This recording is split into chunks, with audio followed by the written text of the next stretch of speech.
परिवरवदन करहु अनुग्रह सुय बुद्धि राशि शुभ गुण सदन बंदम गुरु परपदम परागा सुरभि सुभाष सरस अनुरागा मंगल भवन मंगलहारी उमा सहित जय जगत पुरारी सुमिर शिवासी उपाय पसाऊं वरनम रामचरित चाऊं पाणि ग्रहण जग कीन महेशा हर्षे तब सकल सुरेशा हरि रामचरित सभाय प्रेम पुलक लोचन जल छाय मंगल भवन मंगलहारी उमा सहित जय जगत पुरारी कवल सुखात कटिन जग माही जो नहीं होई तात तुम पाही राम काज लगी तब अवतारा सुनतई भयंकर बतारा।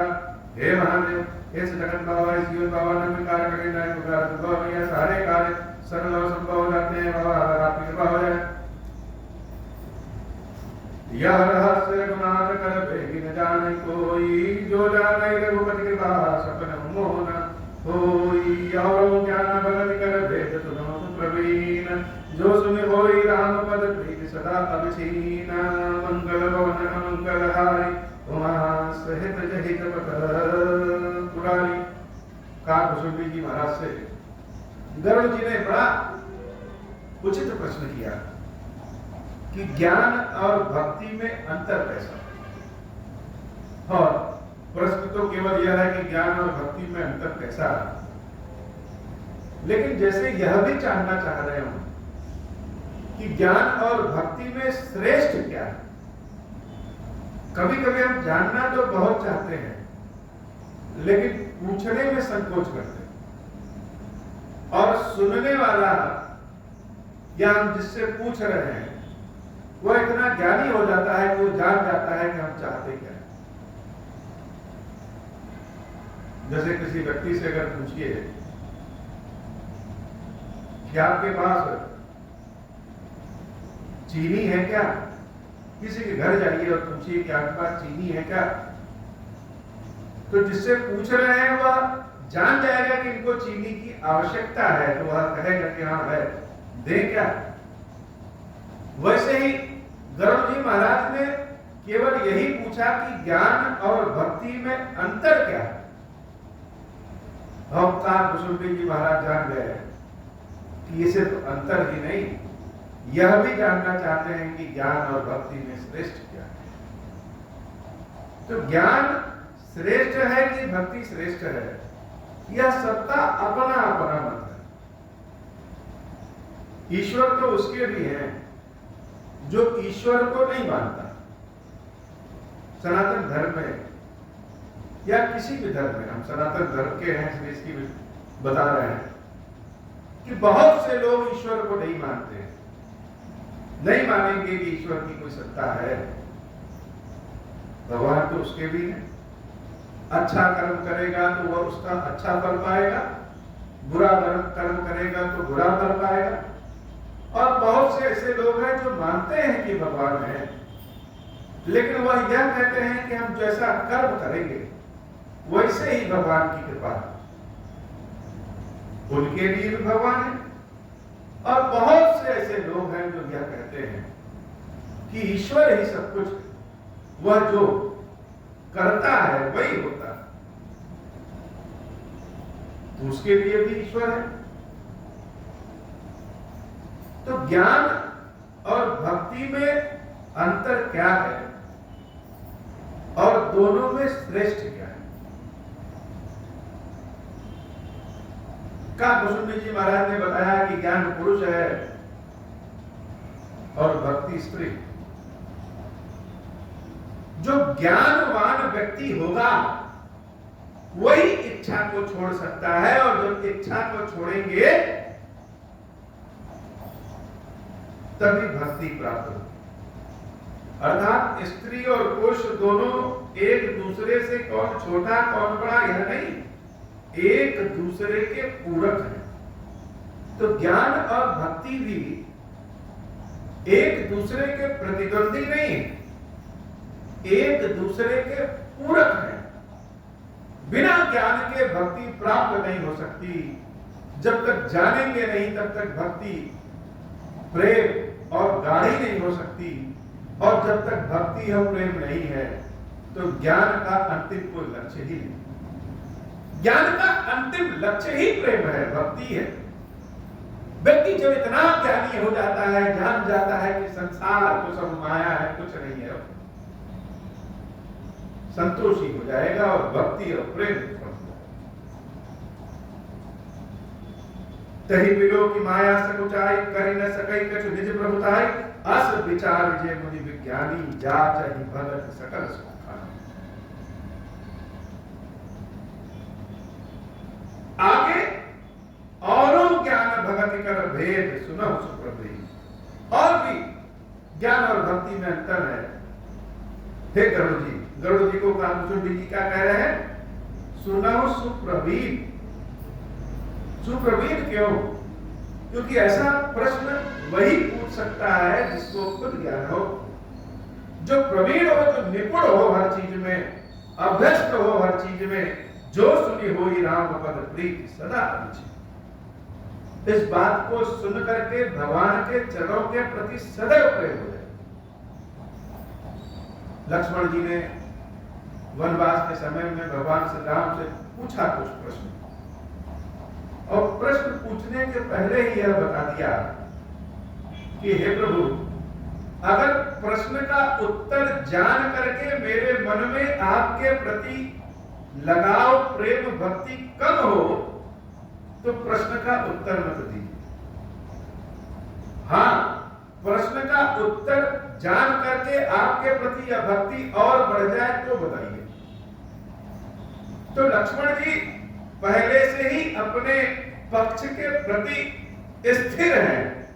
पक्ष क्या है? राम जी की भक्ति।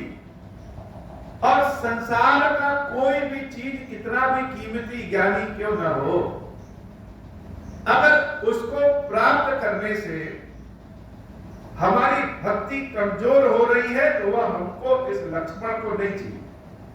एकदम सीधी सी बात, कोई फंसने वाली बातें नहीं। लक्ष्मण जी महाराज तो वैसे भी अनोखे हैं, एकदम सीधे। बहुत सारे प्रश्न किया कि ईश्वर और जीव में अंतर क्या, विद्या किसे कहते हैं, माया किसे कहते हैं, बहुत गूढ़ प्रश्न। इन्हीं प्रश्नों का उत्तर प्रभु श्री राम ने बहुत संक्षिप्त में दिया समझा करके, और भगवान कृष्ण ने उन्हीं प्रश्नों का उत्तर विराट स्वरूप में दिया। वह गीता ज्ञान के नाम से जाना है। कि छोटे से दिखने वाले कृष्ण जब अपने विराट स्वरूप को दिखाते हैं तो अर्जुन अपनी सामान्य आंखों से उस विराट स्वरूप को देख नहीं सकते। अर्जुन क्या कोई नहीं देख सकता, विशेष आंखें भगवान कृष्ण ने दिया। वही गीता का सूक्ष्म रूप ही लक्ष्मण जी के प्रश्न है और राम जी का उत्तर। कमोबेश वही प्रश्न, थोड़ा सा प्रश्न जरूर जी ने भी पूछा, और प्रश्न में सारा उत्तर जो रामचंद्र जी ने दिया था, जैसे कालकुचुंडी जी वही दे रहे। सुना होता यह, पहले ही कह दिया क्या कहा? कालकुचुंडी जी महाराज गरुड़ जी कह रहे हैं, सुना होता यह अकथ कहा। आप ऐसा जानने की इच्छा किए इसलिए ज्ञानी है, श्रेष्ठ है। सबकी इच्छा तो नहीं करेगी। भगवान अगर किसी को वरदान दे दे कि तुम्हारे पास शक्ति है, जो चाहो वह कर लो, तो बहुत कम ऐसे होंगे जिनके अंदर यह इच्छा उत्पन्न हो कि संसार के लोगों का कष्ट दूर कर दे। पहले इच्छा होगी कि अपना कष्ट दूर कर ले, उसके बाद बचेगा तो देंगे। भोजन कर रहे हैं, हमारे पास 4 रोटी है, 3 रोटी खा लिए, पेट भर गया, 1 बच गया तो कोई आया तो उसको दे दे, भाई तुम खा लो। ऐसा तो नहीं होता है कि किसी को पहले 3 दे दे फिर बचा तब खाए।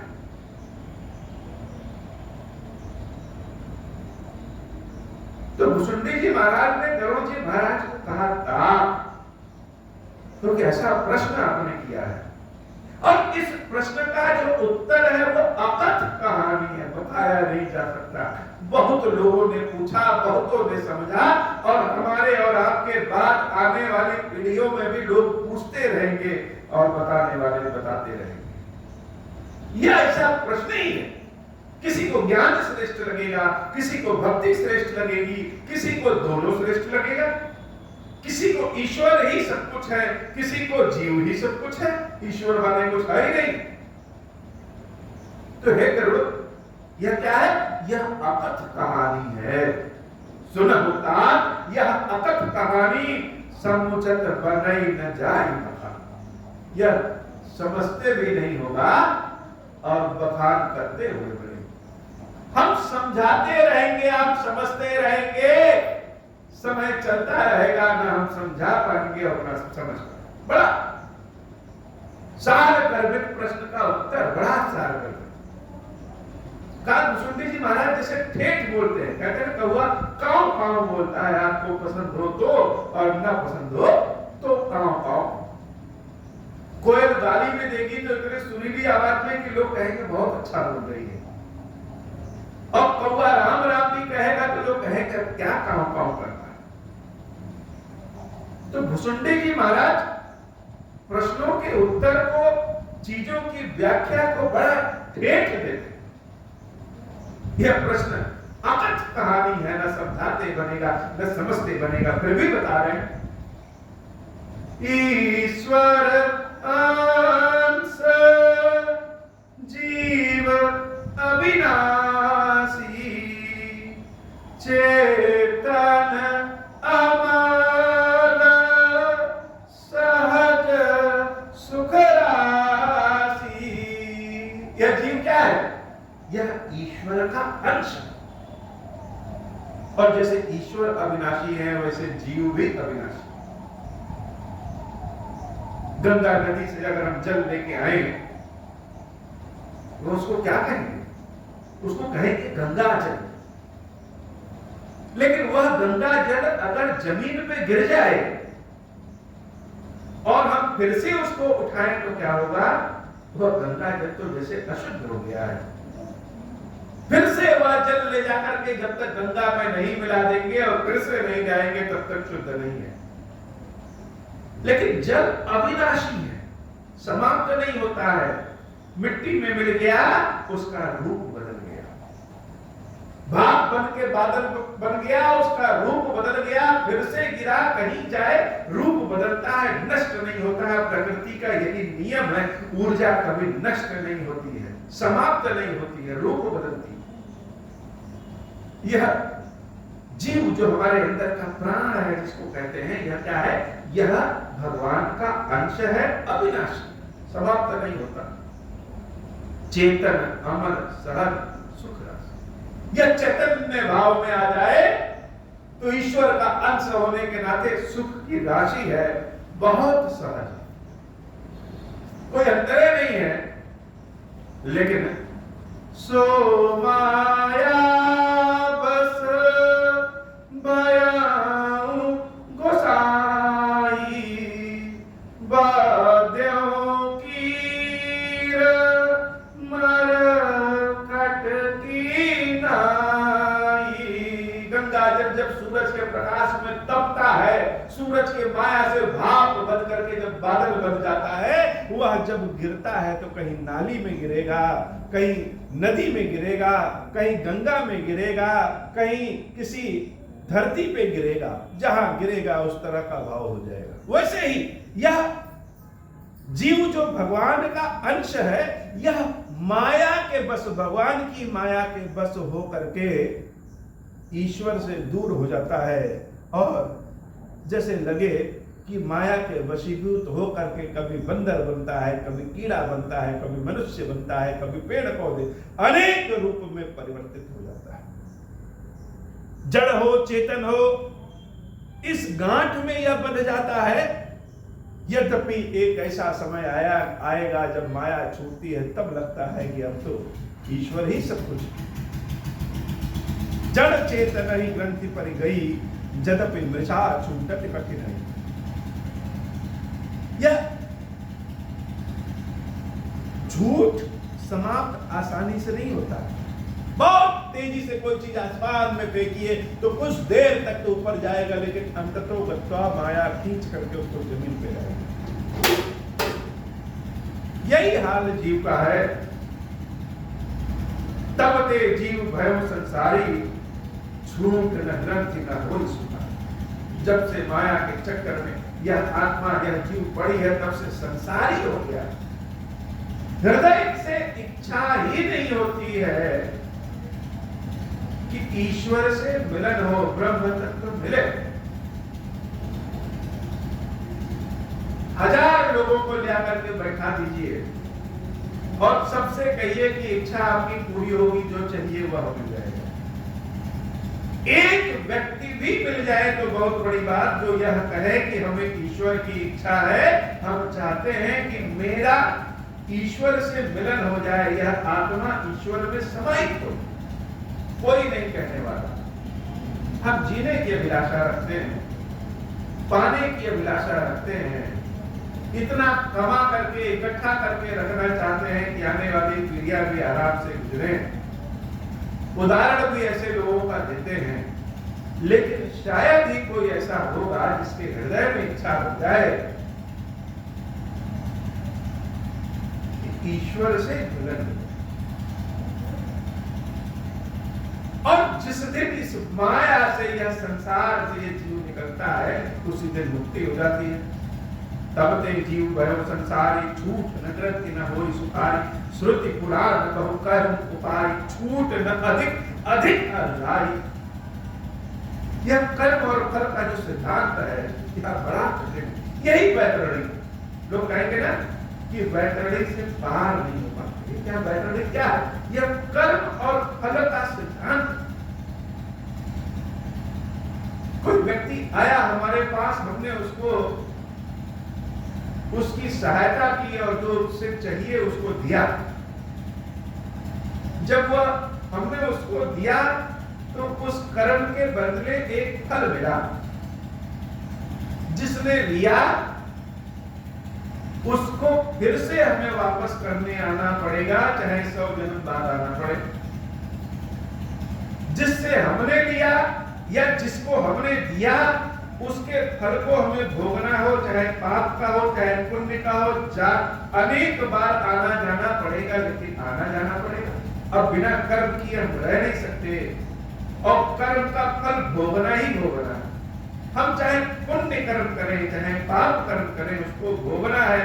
भोगने के लिए माया के आवरण में यह जीव बस के अनेक बार मृत्यु को प्राप्त होगा, जीव को प्राप्त होगा, मृत्यु को प्राप्त होगा, जीवन को प्राप्त होगा, मृत्यु को प्राप्त होगा, जीवन को प्राप्त होगा। यही कर्म और फल का सिद्धांत है, इसी से आगे बढ़ते जाते। अब कभी अचानक या लेन देन का हिसाब बराबर करना हो, किसी से 100 रुपया लिया है उसको 100 रुपए देना हो, और किसी कोई मेरा 100 रुपए बाकी है उससे हमें 100 रुपए लेना हो। ऐसा नहीं कि देने वाले के दे दिया, लेने वाले से नहीं लिए तो छूट गए। लेने के लिए फिर से आना पड़ेगा, बड़ा कठिन है। यही वैतरणी है। और यह वैतरणी कैसे पार होता है? अपने कर्म से नहीं, यह भगवान की इच्छा से, भगवान की कृपा से प्राप्त होता है, गुरु के आशीर्वाद से प्राप्त होता है। तो यह जीव ईश्वर का अंश होने के बाद भी कष्ट में पड़ता है, और जब जीव कष्ट में पड़ा तो ईश्वर भी तो कष्ट में है। श्रुति पुराण बहु कहे उपाय, छूट न अधिक अधिक करता। बहुत सारे उपाय कर लीजिए लेकिन छूटता नहीं है। पैर दलदल में जितना चलाइए उतना शरीर और नष्ट हो जाता है। बड़े बड़े ऋषि महर्षि मृत्यु के समय देखेंगे कि उनको बहुत भीषण, जैसे कैंसर हो जाए, कोढ़ उत्पन्न हो जाए। क्यों? क्योंकि भगवान हिसाब किताब को जीरो करना चाहते हैं। तो जिससे लिए हैं उसका हिसाब किताब, जिसको दिए हैं उसका हिसाब किताब, पाप और पुण्य दोनों को जीरो करेंगे तब मोक्ष मिलेगा। ये नहीं पाप पाप है तो मोक्ष मिल जाए, पुण्य पुण्य है तो मोक्ष मिल जाए। नहीं, पुण्य पुण्य से जन्म मिलता है, पाप पाप से जन्म मिलता है, पाप पुण्य दोनों से जन्म मिलता है। इसी उत्तरकांड में श्री रामचरितमानस में भगवान श्री रामचंद्र जी ने अपने मुख से कहा है कि किसी का गुण देखना और किसी का दोष देखना दोनों ही मेरी दृष्टि में मूर्ख। यह उचित नहीं। हम किसी के गुण को भी न देखें, किसी के दोष को भी न देखें, लेकिन यह संभव कहां है? जीव हृदयतम मोह विशेषी ग्रंथि छूट किमि पराई न देखी अस संजोग ईश जब कराई तब कदाचित सो निर्वराई मंगल भवन अमंगलहारी उमा सहित जहि जपत पुरारी। जीव तो मोह रूपी अंधकार में पड़ा है, वह लालच की पोटली छोड़ नहीं पाता। मृत्यु के समय तक यह भान नहीं होता है कि यह मन ईश्वर में लग जाए। मृत्यु के समय भी भय होता है, भय यह, मोह यह कि हमने जीवन बिता दिया, कोई अच्छा काम किया कि नहीं किया पता नहीं, या हमारे जो आने वाली, हमारे जो अभी वर्तमान में संतान है पीढ़ी, वह सुख में रहेंगी कि दुख में रहेंगी, इस भय में रहते हैं। ऐसा होता ही नहीं है कि मृत्यु के समय ईश्वर में रमे हो। यह पोटली लालच की छूटती नहीं, कामना की लालच, चाहत की लालच छूटती नहीं है। और अगर बहुत ईश्वर का संजोग हो, भगवान बहुत कृपा करें, अस संजोग इस जब करें तब हम कदाचित सो निर्वल, बहुत कृपा करें तब जाकर के कहीं थोड़ा बहुत मन में सात्विक विचार। तो जैसे अगर घी बनाना हो, किसी को दीपक जलाना है, तो दीपक जलाने के लिए क्या चाहिए? घी चाहिए। अब घी कैसे मिलेगा? शुद्ध सात्विक घी, सात्विक श्रद्धा धैर्य सुहाग। यह सात्विक यानी पुण्य की और श्रद्धा रूपी जो गौ है, गाय को धोने के लिए क्या करते हैं? गाय चाहिए, तो गाय क्या? श्रद्धा ही गाय है। जब हरि कृपा हृदय बसाई, जब तक व्रत जम नियम अपारा, जे प्रति का शुद्ध धर्म प्रचार। शुद्ध दूध पीना हो तो पहले तो एक गाय चाहिए, बड़ी अच्छी गाय हो, देसी गाय हो, भगवान की कृपा मिलेगी, तब जाकर के सात्विक श्रद्धा रूपी गाय जीवन में है। अब गाय ऐसे तो दूध दे नहीं देगी, उसका पालन करना पड़ेगा, उसको भोजन कराना पड़ेगा, उसके रहने की साफ सफाई की व्यवस्था करनी पड़ेगी। और दुहने के समय उसके पैर को रस्सी से बांधा जाता है। तो अनेक जप तप व्रत न जम नियम अनेक करेंगे। और गाय को खिलाएंगे क्या? हरा चारा खिलाएंगे, भूसा खिलाएंगे। एक घी पाने के लिए कितना करना है? तय तृण हरित चरे जब गाई, भाव बच शिशु पाई कन्हाई। तो हम अपने आचार विचार व्यवहार दुरुस्त करेंगे तो हृदय में भाव आएगा, और भाव जब आएगा तब जाकर के उस सात्विक श्रद्धा अपने बछड़े को देख करके भाव आएगी, तब जाकर के दूध देने के लिए खड़ी होगी। नोई निवृत्ति पात्र विश्वासा, पैर से मार न दे इसलिए हम उसको एक नोई से, एक रस्सी से बांधते हैं। वो रस्सी क्या है? वो विश्वास है। हमें भरोसा हो कि हमारे पास भगवत कृपा है, ज्ञान है। निर्मल मन अहीर निज दासा, जो दुहेगा वह उसको क्या कहते हैं? अहीर। अहीर का मतलब जिसका मन निर्मल हो गया। आज की भाषा में अहीर भले एक जाति है, लेकिन अहीर का मतलब होता है कि जो गाय दुहे, जिसका मन एकदम निर्मल हो, सात्विक सांसारिक कार्य में लगा।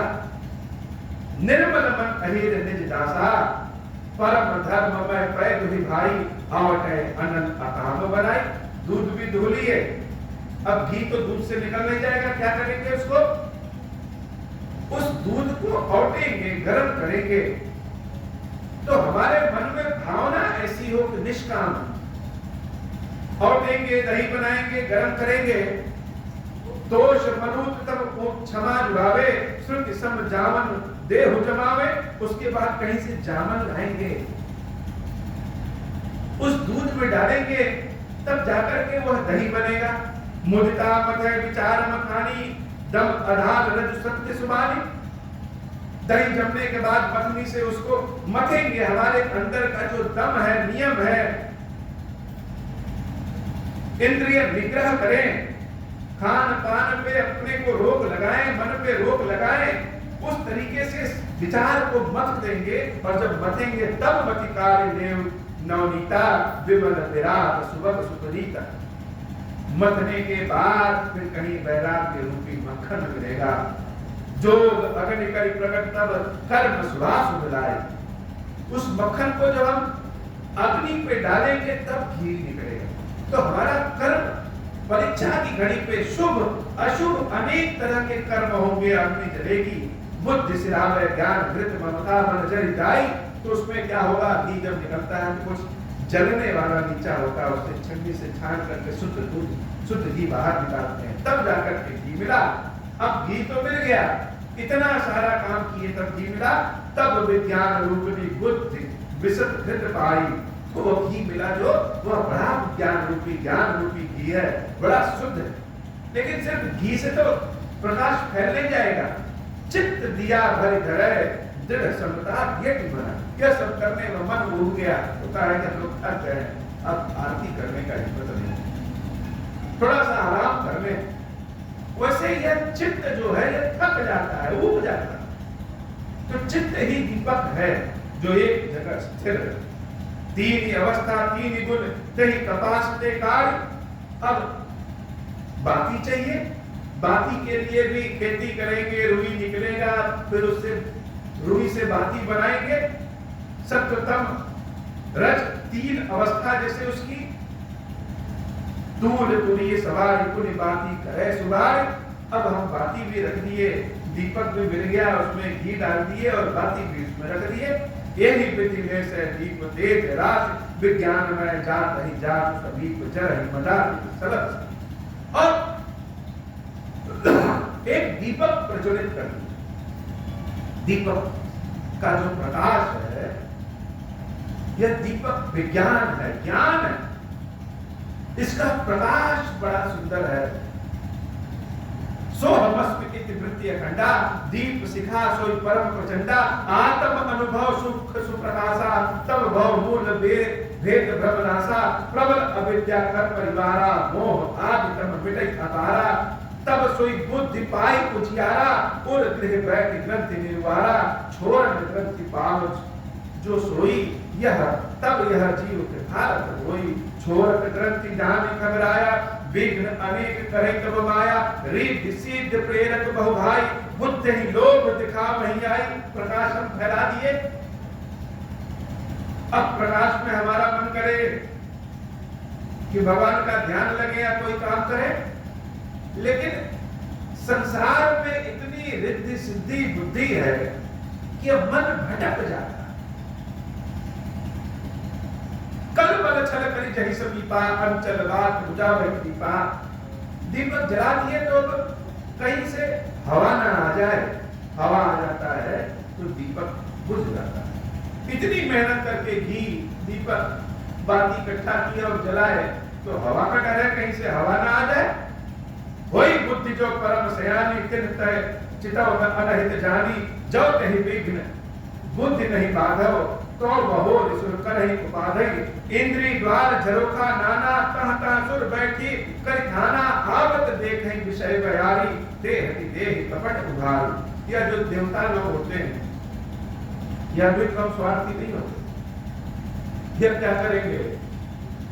देख रहे हैं कि व्यक्ति दीपक का प्रकाश जला दिया, भक्ति उसके पास आ रही है, तो हर स्थान पे देवता लोग बैठे, उनका भोजन भी हमारे दिए हुए, हमारे भगवान को लगाए हुए भोग से चलता है, हवन से चलता है। तो वह भी नहीं चाहते हैं कि कोई भक्त आए। भक्ति आ गया तो उसका भाव, उसका डायरेक्ट सीधे भगवान से संपर्क हो गया तो बीच में से वो हट गए। वो क्या करते हैं, कहीं से लालच की हवा आई, कहीं से लाभ का हवा आया, कहीं से किसी सिद्धि की हवा आ रही है, तो वह हवा को रोकते नहीं, झरोखा खोल देते कि हवा जाए और दिया बच जाए। इंद्री द्वार झरोखा नाना, तह तह सुर बैठे करिता। मन में कब कौन सा विचार भाव आ जाए कि मन उब जाए कि छोड़ो यह सब काम, चलो यह मिथ्या है संसार, इस सकते आवत देख विषय बयारी, देह देहि कपाट उहारी। जब जो प्रभंजन उर्ध्व जाई, तब ही दीप विज्ञान बुझाई। ग्रंथ न छूटी मिठास प्रकाशा, बुद्धि विकल भय विषय बतासा। इंद्र सुरन न ज्ञान सुहाई, विषय भोग पर प्रीति सदाई। विषय समीर बुद्धि कृत घोरी, तेहि विधि दीप को बार बहु। बहुत जैसे इसका विस्तार बहुत है। ज्ञान और भक्ति में अंतर का भुसुंडी जी महाराज ने विस्तार करके बताया है कि हमको दीपक जलाने में क्या क्या समस्या होती है। दीपक क्या है, विज्ञान, ज्ञान। हम जला भी दें तो हवा से बुझ जाता है, बाती खराब हो जाती है, घी खत्म होने लगता है और भी नाना तरह की समस्याएं आने लगती हैं। कुल मिलाकर के कहा भुसुंडी जी कहने का मतलब यह कि प्रकाश, जो दीपक का प्रकाश है वह ज्ञान है, लेकिन यह इतना आसान नहीं है। तब फिर जीव विविध विधि पावई संतति क्लेश, हरि माया अति दुष्कर तरि न जाय भेगेश। कहत कठिन समुझत कठिन साधत कठिन विवेक, होई गुणाक्षर न्याय जो कुल मृत्यु अनेक। कहते कठिन है, समझते कठिन है, जानते हुए कठिन है। यह बहुत कठिन है, आसान नहीं। ज्ञान पंथ कृपान कहे धारा, परत खगेश होई नहीं पारा। जब निर्विघ्न पंथ निर्वही सौ, कैवल्य परम पद रहाई। अति दुर्लभ कैवल्य परम पद, संत पुराण निगम आगमवत। राम भजत सोई मुकुट कुसाई, अनहित अनिच्छित आवै करिया। तब जाकर के किसी को कैवल्य रूपी ज्ञान मिलता है। सबको नहीं मिलता है, शंकर जी को मिला है, शंकर भी किसी को दे नहीं। यह आसान नहीं है। जिम थल बिनु जल राय न सकाई। जैसे लोग कहेंगे कि नदी बड़ी गहरी है, पानी ही पानी है, समुद्र बड़ा गहरा है, चारों ओर पानी ही पानी है, पृथ्वी पे 3/4 केवल समुद्र है। लेकिन सत्य ये नहीं है। सत्य यह है कि समुद्र चाहे कितना बड़ा हो, चाहे कितना गहरा हो, बिना धरती के तो जल टिक नहीं सकता। वैसे ज्ञान चाहे कुछ भी हो जाए बहुत कठिन। जिम थल बिनु जल रहि न सकाई, कोटि बात को करे उपाय। तथा मोक्ष सुख सुन फल रहाई, रहि न सकई हरि भगति विहाई। अस विचार हरि भगत सयाने, मुक्ति निराकर भगति लुभाने। भगति करत बिन जतन प्रयासा, संस्कृत मूल अविद्या नासा। भोजन करिय त्रिविध हित लागी, जिम सो असन बचवे कठलागी। अस हरि भगत सुगम सुखदाई, वो अस मूढ़ न जाहि सुहाई।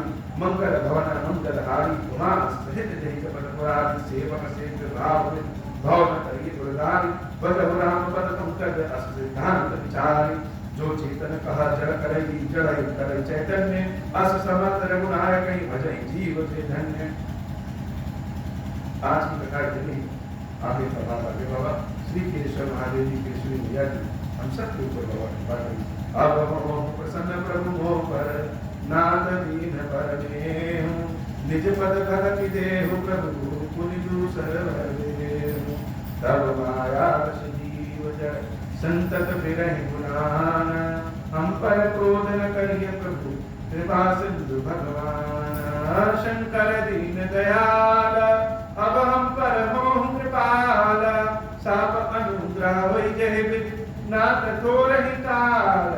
दीन दयाल बिरु संभारी, हरहु नाथ मम संकट भारी। जय विधि होई नाथ हित मोरा, करहु सुबेगी जानी दास मैं तोरा। राम राज बैठे त्रैलोका हर्षित भय, गए सब सुखा जे सकाम नर सुनहि जगा। सुख संपत्ति नाना विधि पावनि, जो इच्छा करिहु मन माहि। हरि प्रसाद कछु दुर्लभ नाही, मंगल भवन अमंगल हारी। गुणाशय भगवान बोल श्री गिरीश्वर महादेव की जय, श्री मैया की जय हो। गिरीश्वर थे भगवान शंकर आदरण पाकर भगवान और दत्ता आपकी निवृत्ति के लिए संपूर्ण पापों का नाश करने के लिए मुझ पर प्रसन्न हुई। मैं शोक की आग में जल रहा हूँ, संसार वैसे भी अनेक प्रकार के रोगों से व्याकुल और दीन हूँ। गिरीश्वर मेरी रक्षा कीजिए। देव ईश्वर सबको घटन कर देने वाले महादेव जी आप यहाँ बता दिए और मेरी की हुई पूजा को पार्वती जी के साथ करने कीजिए। मेरा मंगल करिए महादेव। ओम श्री राम ओम श्री राम।